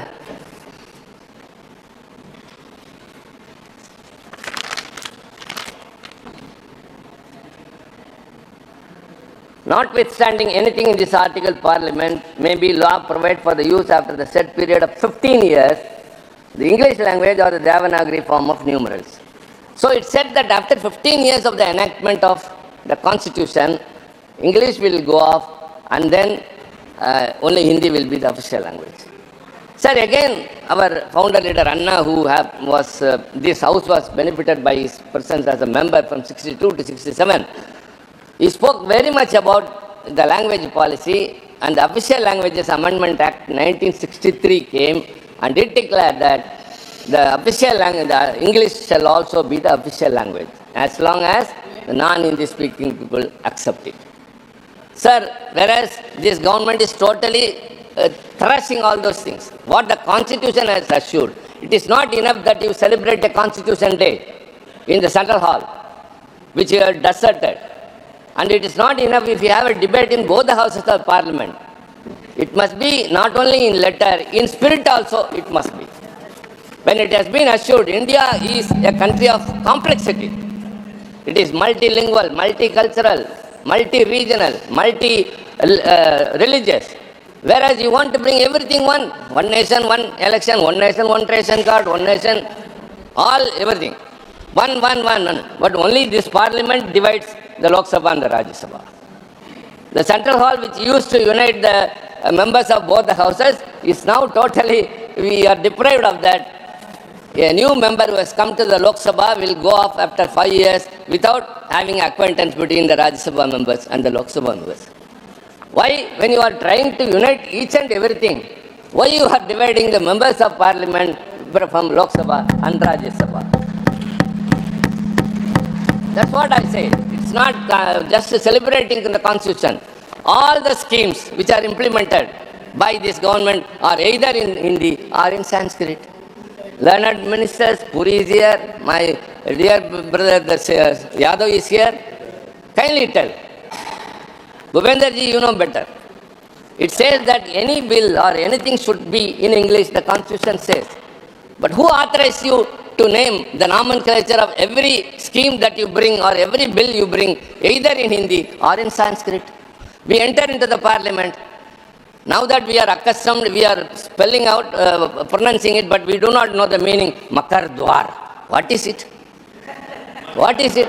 Wherever we go, we see only Sanskrit letters, we see only Hindi letters. See, India is a union of states, don't forget. Don't forget. In the 8th schedule of the constitution, there are 22 languages, and all those languages should be respected. And no one language should dominate the other. The Tamil is the ancient language in this world. It's the hoary language. When you say Sanskrit and Tamil are ancient, or they are classical languages, Sanskrit is not a spoken language. It's only in books. It is in Vedas. Whereas Tamil has a rich history of literature, grammar, and everything. And 8 countries have Tamil as the official language. Why you are denying this, showing this partiality? Why you are treating us like that? This stepmotherly attitude, that's what I said in my outset itself. Not even an iota of apprehension should creep into the minds of the linguistic minorities and religious minorities. You are in power. You are in power. But you have to treat the whole of India as one in your outlook, not in names. You are imposing. That's what we say. We are not against one language, not to reject Hindi or any other language. Don't impose that. In Tamil Nadu, we are bilingual, only Tamil and English. If anybody wants to learn any other language, let them. It is also interpreted that we have stopped people learning Hindi. Even the finance minister has leveled an accusation. Never. We stopped them from learning Hindi. No. The Dakshina Hindi Prachar Sabha's headquarters is in Tamil Nadu. Every year, lakhs of people are studying there and getting graduated. If you are totally against a language, we would not have allowed it. If you are interested, go ahead. But what the way the government is acting today is totally anti-constitutional, anti-federal. Sir, we want to insist upon one thing. If at all you are very sincere, if you are really devoted in celebrating the Constitution Day, you have to uphold secularism and federalism, which is the most important factor, the core thread of backbone of our Constitution and our country. And in this situation, sir, I would like to conclude with only one thing. Federalism is not about weakening the center. It is about strengthening the union by empowering the Constitution. So kindly keep in mind, we are not against a language, we are not against a region, but you don't discriminate us. That's because we are lying in the last of India. It is not the last. Rather, India starts from the south only, from there only. Our language is rich. Our contribution to this country is rich. Whenever the integrity and the sovereignty of India was affected, it was DMK which has stood first to protect the nation. We had a slogan of separate Dravid Nadu. We gave it up only during the Chinese aggression. During the Bangladesh war, it was DMK which contributed more than any other state to save the nation. So don't underestimate us. We have always been with us. So stop this attitude of stepmotherly treatment, and I would urge again, respect all languages, respect all religions, and tax devolution is very, very important. So with these words, sir, I thank you very much for giving this opportunity. Thank you. माननीय Shri V Vijay Sai Reddy.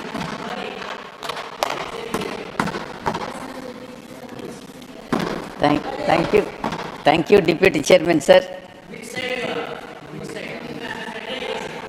I am quite opposite to you, sir, and center neutral. मेरा ध्यान आप ही पर है, आप please बोलें।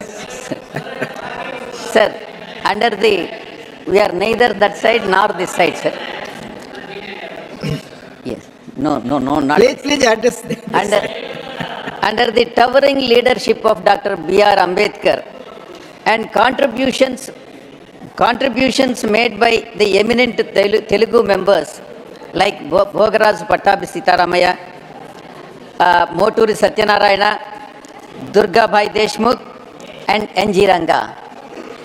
Sir, the Constitution has become a beacon of hope for an ordinary citizen. It empowered the individuals to demand accountability, guaranteed equality before law, and upheld the right of dissent. Sir, now the constitutional aspects and legal aspects will be spoken by my colleague Niranjan Reddy, and I would like to focus on the unconstitutional actions that are being undertaken by NDA partner Telugu Desam Party, sir. Sir, the subject is not Telugu Desam Party, but the constitution debate. Unconstitutional actions that are being undertaken by one of the alliance partners of NDA. Sir, this is about the constitution only, sir. Please. Sir, one of the youngest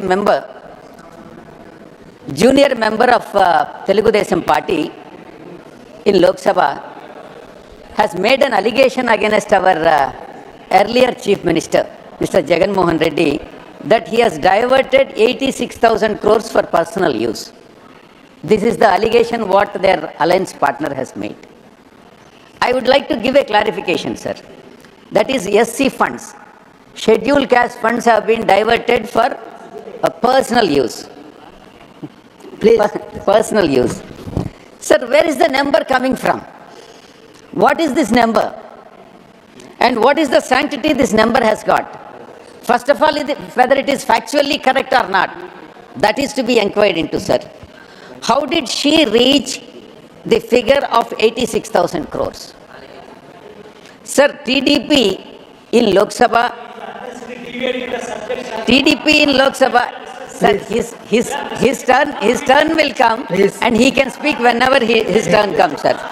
TDP in Lok Sabha is talking about, sir, आपका समय जा रहा है, आपका समय जा रहा है, please. Sir, TDP, Telugu Desam Party, which is alliance partner of NDA, is talking about the violation of directive principles of state policy. Directive principles of state policy under Article 46. Sir, I would like to know from Telugu Desam Party members and also from NDA, because they are all NDA alliances. Do they know about the DPSP, Directive Principles of State Policy?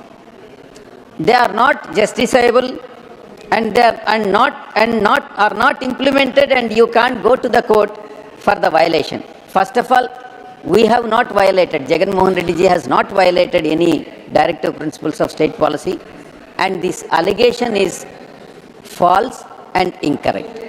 This is what happens when you govern the state without reading the Constitution. That is applicable to TDP, sir.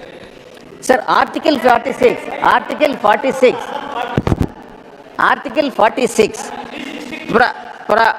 46 of the Constitution of India states that state must promote the educational and economic interest of the weaker sections of the people, especially scheduled caste and scheduled tribes. Sir, second point is protect these groups from the social injustice, from all forms of exploitation. This is what Article 46 says. I really don't understand how the TDP member in Lok Sabha could say that माननीय विजय साई रेड्डी जी, चूंकि आप किसी I am not naming anybody, sir. But those allegations you have to substantiate and give it here. Yeah, You have to give it by evening today. I will give the speech, I will authenticate and then give the Please speech give. to you, sir, Please. to your good self, sir. Sir, what I am trying to say is, it is totally false. And why I am highlighting this is, they are the partners, alliance partners of NDA. That's why I am highlighting this, sir. Sir, in fact, YSRCP, rather than this allegation of 86,000, diversion of 86,000 crores is falsely made. In fact, YSR Congress Party during 2019 and 24 has brought Super 9 for SCs, particularly SCs and STs in Andhra Pradesh. This is nothing but in tune with the Article 46, sir. Sir, be it Vidya Divana. Vidya Divana is a welfare scheme wherein 60,000 SC students have been benefited. Sir, Vasati Divana is a scheme where 1.83 lakhs SC students have been benefited. Kalyanamastu is a scheme where 17,153 SC students, SC brides have been benefited. Free power wherein the 17.44 lakhs SC households have been covered. Pension Kanuka, wherein 3,000 to 10,000 per month has been given and 12.14 lakh SC pensioners have been benefited. Amma Odi, 8.07 SC beneficiaries. Sir, Asra, zero interest, 16.83 lakh SC beneficiaries have been benefited. Cheyuta, 6.39 SC beneficiaries. Jagananna Todu, 1.01 SC beneficiaries. These are all the benefits that have been conferred on SCs and STs, including BCs also. BCs also. That has been done and then implemented successfully by YS Jagannath Reddy Gari government during 2019 to 2024. Why is this allegation? On what basis this allegation has been made? Now speak for the debate. Yes, sir. Debate. Decided. And then the second. Please, John Britas ji, your time will come. आपका समय आएगा तो आप बोले. Please, no process. Sir, this NDA alliance partner TDP, which is heading the state, has stopped all the schemes that have been implemented during the last 5 years by YS Jagannath Reddy, particularly for poor and downtrodden, SCs, STs and minorities. Please speak on this constitution. Sir. You know the rules. I am requesting time and again, please. Sir, violation of constitution. Speak. Please. Violation of constitution. Sir, they say when the arrest has been legally made and the court has sent him to judicial custody, the erstwhile leader of opposition and the present chief minister of Andhra Pradesh, the court has sent him to judicial custody. It is not the government. Government has filed the case. And the TDP says the alliance partner of NDA is unconstitutional. How is it unconstitutional, sir? If it is unconstitutional, would court send him to judicial custody? No. Sir, TDP is saying that he was put behind bars illegally. It's not correct for 53 days. It's not correct. It has been legally. I am requesting you again under the rules. Otherwise, this will not go on the record. Yes, sir. I'll tell you, sir. Why would a person who is accused in the scam, namely skill development scam, which is 370 crore of the public money was sanctioned on the basis of PowerPoint presentation, merely on the basis of PowerPoint presentation of MNC, and was being siphoned off through shell companies. I am again requesting you, it will not go on the record. Yes, sir. It will not go on the record. Please speak on the subject. What is unconstitutional, I will tell you, sir. Please speak on the subject. Yes, sir. And this debate is on constitution, not on TDP and its state functioning. Please. Incidentally, it is TDP, please, sir. No, sir. Please speak on the subject. Yes. I am requesting you again. Sir, what is constitutional violation? I will tell you, sir. What is constitutional violation? Not implementing the manifesto is unconstitutional. Not implementing, when you are saying something in the manifesto and people have elected you and not implementing the manifesto is definitely unconstitutional. Sir, weakening of Raitu Bharosa, that is one of the promises that has been made in the thing. That is also unconstitutional. Sir, ensuring foreign education only for the benefit of their relatives and not for the public. They have banned the English medium. Where is the necessity for banning the English medium? That is, the English medium is the medium. Please speak on the subject. I am requesting him time again. Please, Vijay Sai Reddy ji. Sir, putting every person, and what is happening, what is unconstitutional is, whoever tweets, whoever puts a posting, either in Twitter or Facebook, against TDP or NDA. Again, I am requesting you, Vijay Sai Reddy ji. And they will be implicated in the cases and they will be put behind the bar. It will not go on the record. It will not go on the record, Vijay Sai Reddy ji. You are losing your time. Please. Doesn't matter, sir. I would like to expose it. Please. No, but not on the subject. On the subject only, please.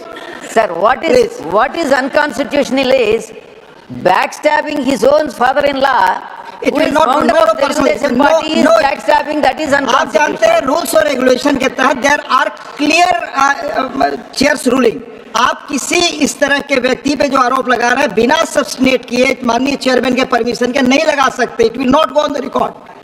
I am telling you. Sir, further, what is unconstitutional is dividing. I will call the others name now. Sir, if you do not, please. I have requested you several times on the record. Again requesting you. Otherwise, I will call the name of other people. What is it, sir? Please speak on the.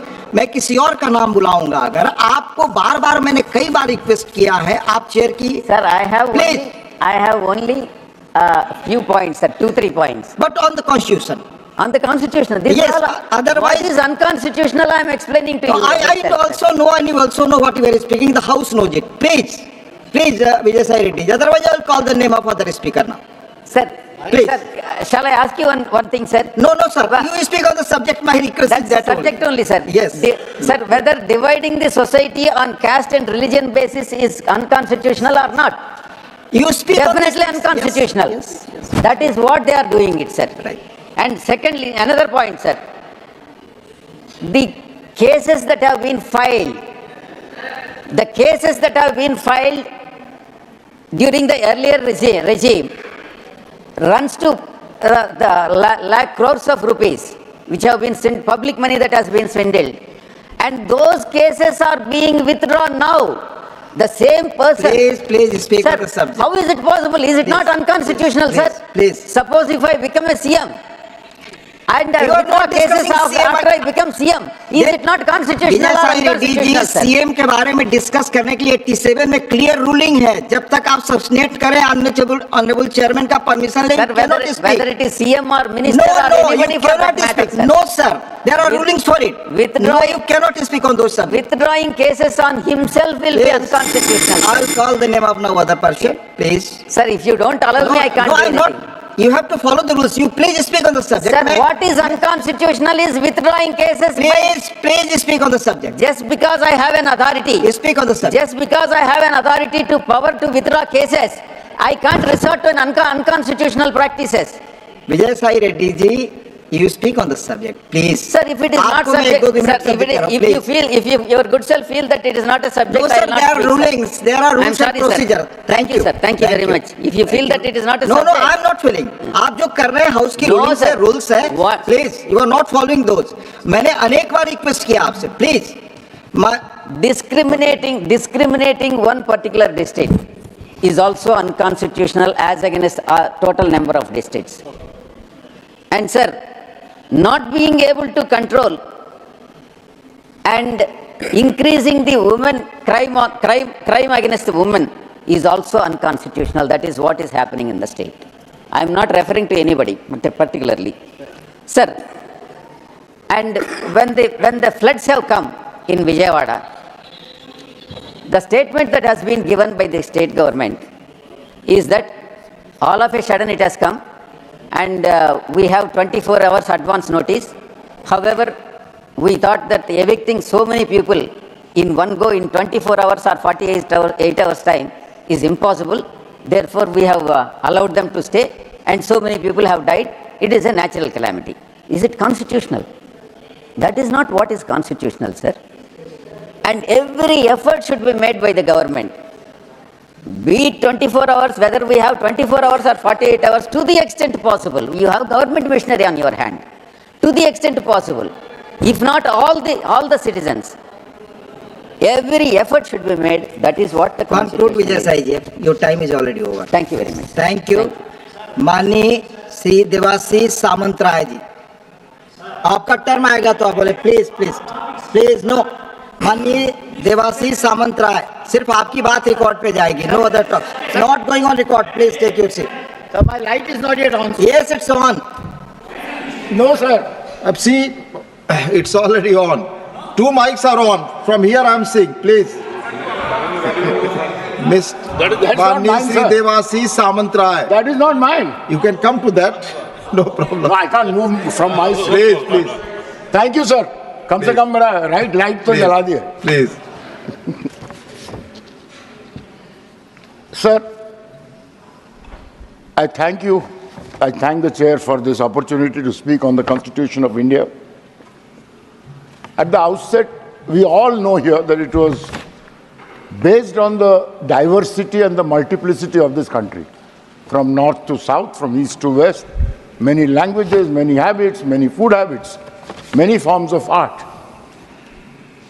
And in this journey, it starts with Pandit Nehru. Today, we have Honorable Prime Minister Narendra Modi ji. In between, there have been other prime ministers. Many governments have come and gone. At the outset of this debate on Constitution,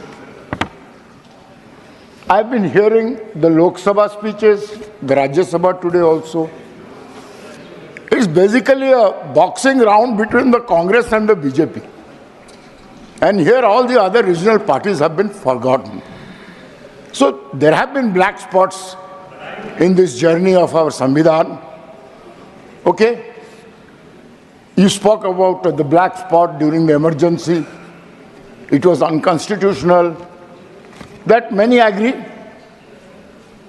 And in return, the leader of the opposition was justifying all this. In this, where this federal structure was forgotten, this multiplicity was forgotten, this diversity of this country was forgotten. So while we are discussing in this journey where we have reached, how we are going to take forward this journey in 75 years, how this country has progressed towards making us stronger, to making the poor safer. If you see, as on today, we speak about emergency, but today there is a pseudo emergency in India. These so-called constitutional watchdogs have become pet dogs. Anybody can be behind the bar without any justification. जो बोल रहे हैं सुन लीजिए.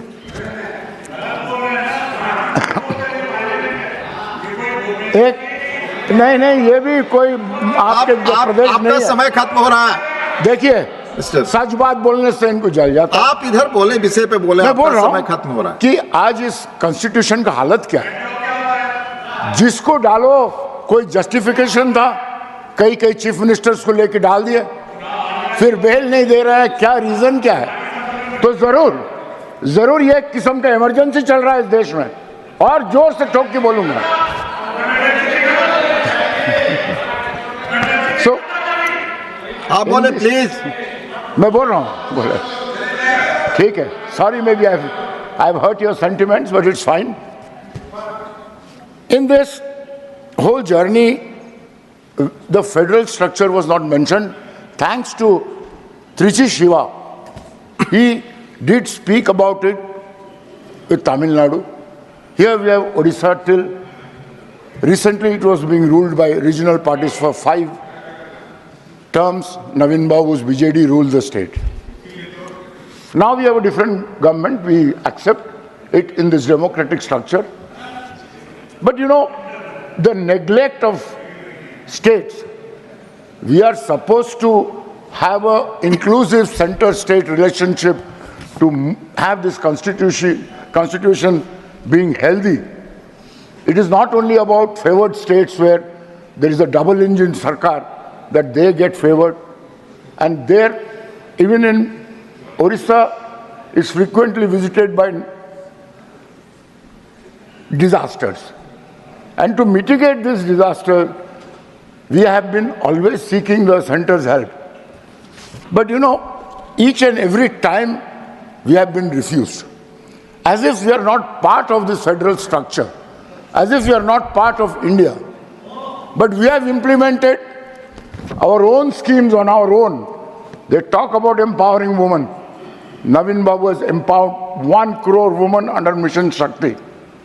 He has took a vow that I'll empower the women of Odisha, because empowered women, हारेंगे तो आप भी, मत घबराइए, हारेंगे. आप इधर बोलिए. पहले आप प्लीज आपस में बात नहीं, आप इधर बोलिए.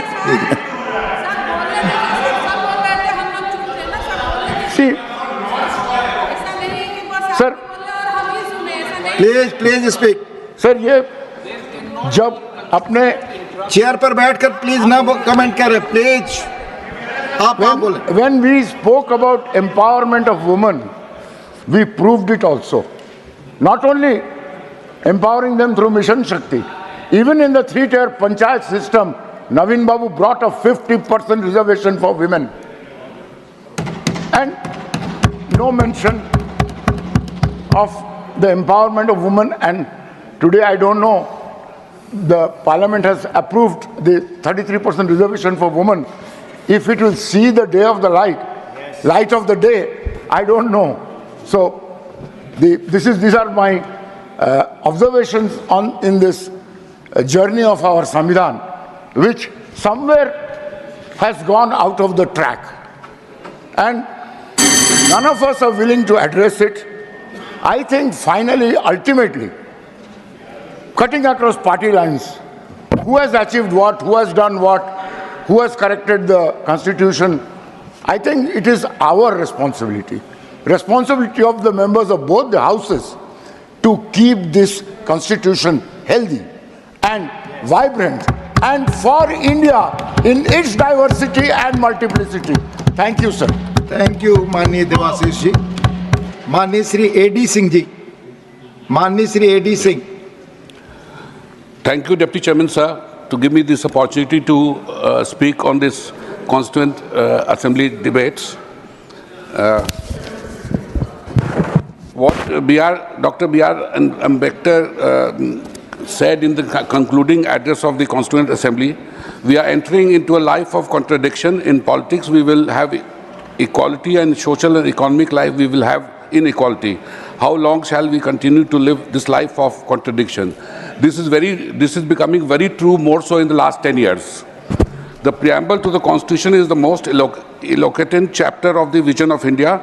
It describes the democratic and progressive values of the Indian Republic, the concept of justice, liberty, equality, and fraternity, which frames the vision of India. Challenging it today, there are many dangerous trends: the denigration of our democratic institutions, the misuse of investigating agencies, the control on news media, the pressures on the judiciary, and even the legal fraternity and the blatant criminalization of our politics and public life. All these represent our constitutional makers' worst fears. Also, I want to bring to the notice of the House the statement of our Honorable Finance Minister regarding the First Amendment. The First Amendment was necessitated on account of the views expressed in the Constituent Assembly regarding land reforms, SC/ST reservations. What has been presented by the Honorable Finance Minister was misrepresentation of facts, which was adequately clarified by Kharge ji. Now, coming to directive principle of state policies. The egalitarian liberalism aims to reduce inequality and not create an absolute equal society. Article 38(2) of the Directive Principle insists that state shall strive to minimize the inequalities of income and eliminate the inequalities of status, facility and opportunities. Further, Article 39(c) emphasizes that the economic system ought not to result in concentration of wealth and means of production to common detriment.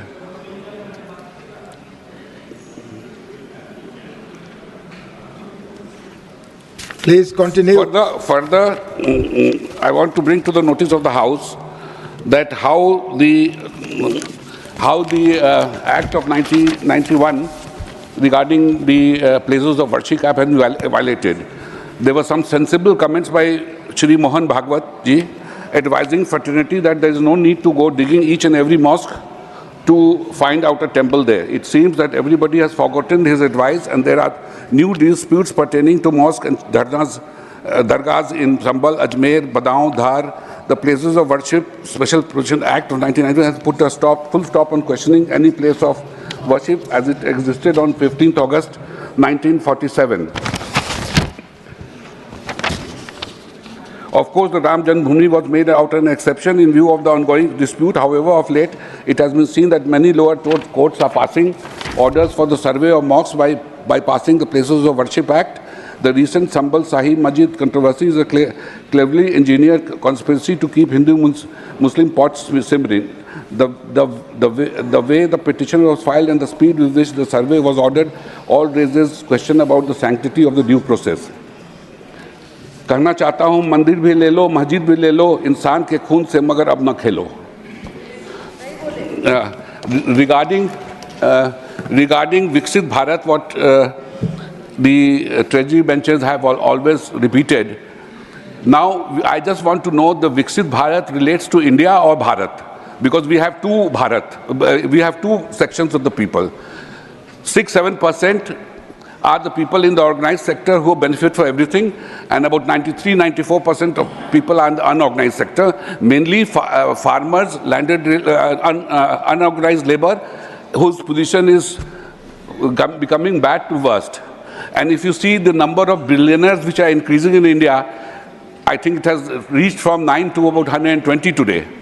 So what are we doing for upliftment of the 94%? Zero. I don't think any effort is by just doling out 5 kg anaj.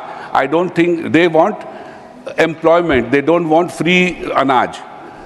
I can tell you in my state of Bihar, because of that anaj, we are not finding workers having any desire to work. So I don't know how will we become Viksit Bharat. Maybe the Viksit Bharat relates to 6 to 8% of India, and the rest is becoming poorer and poorer, and the gap between the wealthy and the poor is increasing day by day. Another thing I wanted to bring to your notice that the way the government is behaving is only dividing the society, and I do not know what will happen in the future. The way the minorities are feeling too left out, they are in absolute fear, and they don't have the support of any authority where they can go to there. And so one last point I want to bring to the lower level of judiciary has to be advised to take the cases fast, and so that the lower level judiciary can give judgments, whichever case, civil or criminal. Because I find that lower of the judiciary, what they can do in 1 or 2 years, it takes 10-20 years for the cases to come to an end. I'll give an example. Please conclude now. One last point. I'll give an example. My family has filed a partition suit in 1991. Nothing has happened till now. Not that I am affected in the sense that this is the way. Thank you, Mani A.D. Singh ji. Thank you. Thank you, sir. Mani Honorable Sri G.K. Vasan. Honorable Deputy Chairman, sir, thank you for giving me an opportunity to participate in the discussion of the 75th year of the glorious journey to the Constitution. Sir, we should not forget that it has taken more than 2 years of hard work and dedication for our leaders, scholars, philosophers, and people from different walks of life to give us this precious constitution. Sir, our constitution has given the power to our people to elect their own representatives and be governed by popular governments.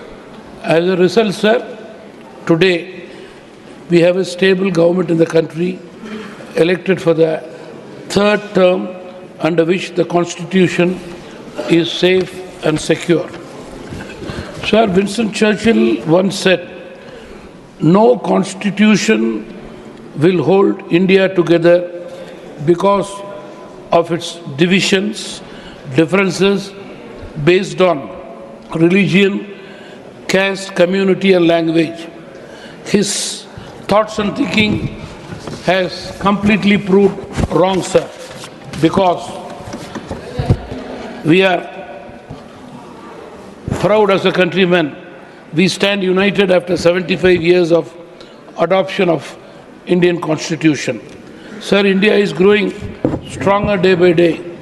We are becoming a guiding star and source to other nations, even leading nations of the world.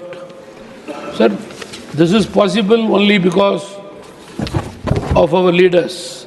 The Constituent Assembly was constituted from leaders of all parties from various states. All the leaders had a national look.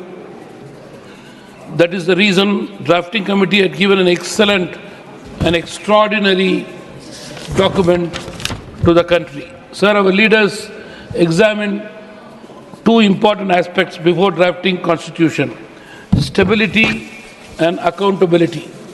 Sir, I would like to say the chairman of the drafting committee, Dr. Ambedkar, and his colleagues, we should thank them for an excellent and great contribution, sir. We should also thank the team and members of the drafting committee, sir, for the dedicated work. Sir, finally, sir, I would like to say the committee's objectives were food to the starving poor, clothes to the needy poor, to provide shelter to the homeless, to provide equal opportunity to all the people in the country, sir. I am sure, sir, keeping in mind the government today is functioning, and it is all our public, sir, to uphold the spirit of Constitution, which is the most sacred book of the nation. That is the ultimate homage we can pay to the framers of this wonderful Constitution. Thank you, sir. Thank you माननीय जी के भाषण जी। माननीय श्री हरदीप सिंह पुरी जी। Honorable Deputy Chairman, sir. Sir, I was born 2 years and 2 months after our Constitution was adopted. As India grew under the canopy of a protective Constitution, so did my generation. The first to be born in independent India, for us the Constitution is sacred. I cannot think of any occasion in my professional life, going back more than 50 years, which could even remotely rival the solemnity and the honor of being asked to speak in this august house to discuss the glorious 75 years of the Constitution. For this, I shall remain eternally grateful to the Honorable Prime Minister and the leadership of my party. Sir, this discussion must start with paying a tribute to the visionaries of the Constituent Assembly. They produced a constitution that drew upon our history, our culture, our civilizational experience of 7,000 years, ensuring that it was not overpowered by a mindset born of 190 years of colonial rule. The framers of the Constitution, therefore, sir, deserve our eternal gratitude. Democracy was not imported in India in 1947. India has had democratic traditions from way back to the 6th century BC in places like Vaishali, which was the capital of the Republic of Vaji. One of the oldest democracies, the mother of democracies. Our democracy, sir, predates the Westphalian order by a very long period. In the run-up to and after independence, there was no shortage of the prophets of doom, those who prophesied that India was bound to fail. The honorable leader of opposition today recalled statements attributed to the then Prime Minister Winston Churchill. I have similarly come across a statement by Claude Auchinleck, the former Commander-in-Chief of the British Indian Army. He wrote in 1948, and I quote, "The Punjabi is as different from a Madrasi as a Scot is from an Italian. The British tried to consolidate it, but achieved nothing permanent. No one can make a nation out of a continent of many nations." So when I was going through this statement, I was reminded that this gentleman and Prime Minister Winston Churchill perhaps were the linear progenitors of the spiritual guru of the young leader of the Congress party, who prophesied that the young Sam Petroda. I am referring to the spiritual. I have not taken anybody's name. I look into it. I have not taken, sir. I have referred to the spiritual leader, the enlightenment provider of a young Congress leader, who said, when it compared our diverse communities to foreign races, such prophecies were forthcoming even before we witnessed the horrors of partition. Going through the Constituent Assembly debates, it becomes abundantly clear that the framers realized what was at stake. This is what Sardar Patel had to say about the endeavors of the Constituent Assembly. He said, and I quote, "There is no alternative to this assembly except chaos and anarchy," unquote. Sir, despite all odds, India has succeeded, India has thrived, except for a shameful period of 21 months between 1975 and 1977. No other developing country, with the exception of Costa Rica, has seen a longer run of unbroken democratic rule since World War II. As a student of history and evolving political systems, one could say with a degree of confidence that the experiment of the United States was the defining moment of the 18th century for democracy, and India will be remembered as the exemplar of the 20th and 21st century as the largest, most vibrant, youngest, and most diverse democracy. We are diverse in terms of languages, cultures, customs, and tradition, but united by this Constitution, which helps us overcome the various centripetal and centrifugal forces that threaten to break the nation apart. Honorable Chairman, sir, when the nation was being targeted and was facing many challenges, the integration of princely states, some provisions were made which were meant to be temporary, transitional, and special provisions, thus underscoring their impermanence. Under such a provision was kept Article 370 in Part 21 of the Constitution. And I quote, "It can be garnered from the historical context for the inclusion of Article 370 and the placement of Article 317 in Part 21 of the Constitution that it is temporary provision." Sir, in a speech lasting over 1 hour and 18 minutes, the Honorable Leader of the Opposition provided advice, much of it gratuitous, and told us that we must go back to the debates in the Constituent Assembly. We must remind ourselves of what Baba Sahib Ambedkar and other members of the Constituent Assembly wrote and said. Sir, I would refer in this context to some advice that was given at that point of time by such stalwarts as Dr. Ambedkar and Sardar Patel. Despite vehement opposition, this special provision was included primarily because Sheikh Abdullah's demand for autonomy, supported by his dear friend Pandit Jawaharlal Nehru. In a letter to Sheikh Abdullah, Ambedkar ji had warned him of the long-term consequences, and he wrote, and I quote, "You are offering wrong advice to Pandit Nehru." Sir, this is Ambedkar ji writing. "You are offering wrong advice to Pandit Nehru. By giving special status to Kashmir, you are isolating Kashmir from the mainstream of India. As a result, there will be no industrial growth or employment opportunities in Jammu and Kashmir. I will not be a party to your efforts."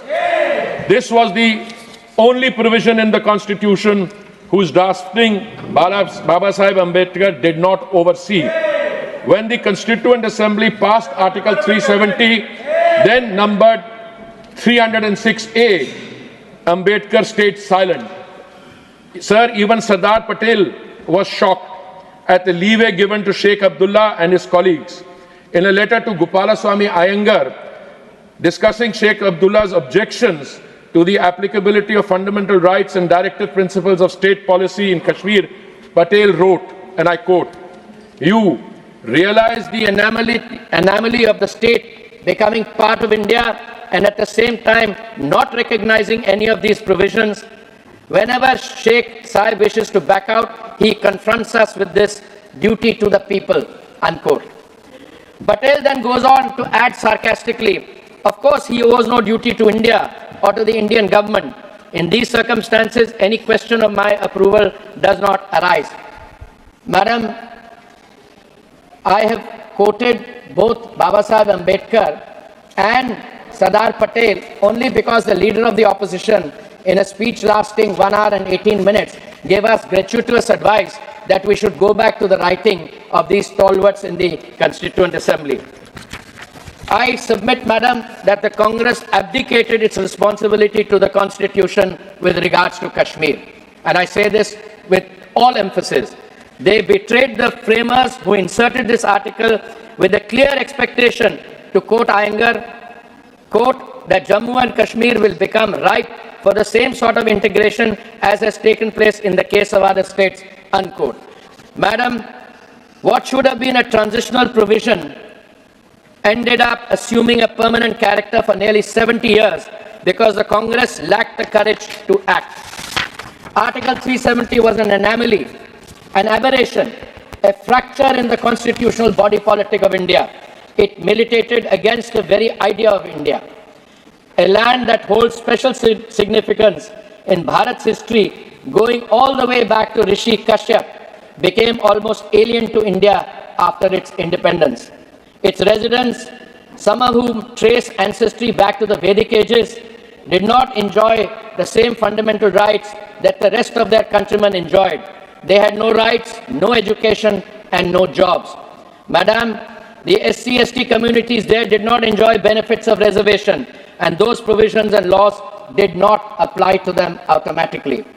The Honorable Prime Minister, while addressing the Lok Sabha, explained about how Article 35A, which was part of the legal architecture of Article 370, Article 35A of the Indian Constitution empowered the Jammu and Kashmir State's legislature to define permanent residents of the state and provide special rights and privileges to them which were not available to Indian citizens in general.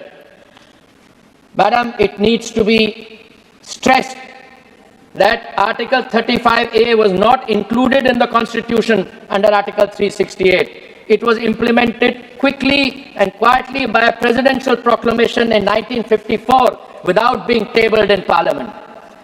Under the separate Constitution, permanent residents could purchase land and immovable property, vote and contest elections, seek government employment, and avail themselves of other state benefits such as higher education and health care. Non-permanent residents of the state, even if Indian citizens, were not entitled to these privileges. The provisions facilitated by Article 35A and the state's permanent resident laws were criticized over the years for their discriminatory nature, including the hardships imposed on immigrant workers, refugees from West Pakistan, and the state's own female